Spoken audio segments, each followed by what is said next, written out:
Senator Toomey is recognized. Thank you, Mr. Chairman. Mr. Harper, as I noted in my opening statement, I'm concerned about financial regulators attempting to impose a climate change agenda, even though financial regulators are not actually environmental regulators and tend not to have expertise in this area. You've had a lot to say about the risks of climate change and extreme weather. You've talked about rising sea levels and extreme weather events. You said recently, and I quote, the NCUA should now focus on the financial risks related to climate change, end quote. In the many decades that credit unions have flourished in this country, all across this big continental nation of ours, as you know, we have extreme weather events every year. They've always happened. They continue to happen.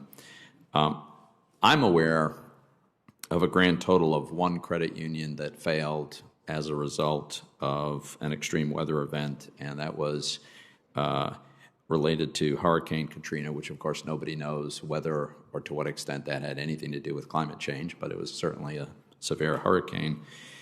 That particular failure cost the insurance fund, credit union insurance fund, $500,000. Are you aware of any other credit union failures as a result of extreme weather? I had staff look into this issue. There's a second credit union that also failed after Katrina, and there were a large number that were merged because of declining membership bases as their population. Do you know how much the second one cost the insurance fund? I don't know off the top of my head. We will get back to you. So for a sense of scale here, the $500,000 loss that we know of for the credit union that failed as a result of a storm that may or may not have had anything to do with climate change, that compares to losses to the insurance fund that are unrelated to climate. Do you happen to have any idea how much the insurance fund lost or had payouts that had to make post-2007? So there was a recent GAO study that said we had lost $1.5 billion on the share insurance fund over, I believe it was the last 15 years, but I would need to double check that. Yeah, so the figure I have is $2 billion, but maybe we're looking at slightly different periods of time or something like that. I just want to point out that the $2 billion in losses, not the GAO report did not suggest that any of that had anything to do with extreme weather or rising sea levels. Instead, they cited deficiencies in NCUA's oversight and weaknesses at the credit unions themselves in their risk management that had nothing to do with climate. Of course, $2 billion is 4,000 times $500,000. My point in this is that the real risks to the insurance fund, to the credit unions themselves, are the more mundane, ordinary management of their lines of business. And I hope that in your role that's what your focus will be on. So we as an agency, we should be looking at all material risks. I know that I was talking with a number of our examiners in the wake of Hurricane Ida and how much time they had spent working on disaster recovery plans with the credit unions, urging them to step up. That's part of the all material risks that we should be looking at overall. Yeah, I just hope you appreciate the scale of this. Let me move on because I've got limited time here.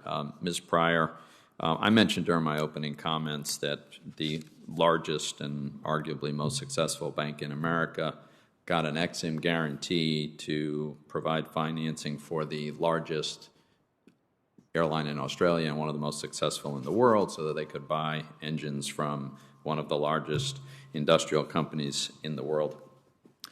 Do these companies have access to private capital? Senator, we look at each of the transactions that come before the board, weigh them against our statutory requirements and Ex-Im policies. I know, I understand, but it's a simple question, though. Yeah. Does Qantas Airline, J.P. Morgan, and General Electric, do they have access to private capital? One of the policies that we implement on the board is what we call, as I mentioned in my opening remarks, additionality, or crowding in the private sector, to make sure that if private sector financing is available. So I'll try a third time. Do these three firms have access to private capital?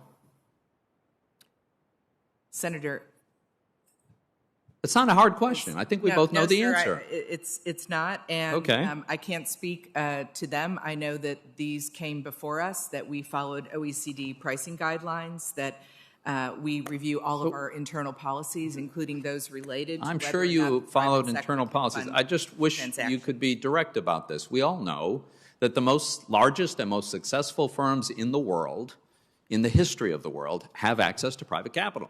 They can borrow money to buy to buy airplanes and to buy components for airplanes. The only reason they would turn to Exim instead of doing it the way most transactions are done is if they got more favorable terms, which makes my point.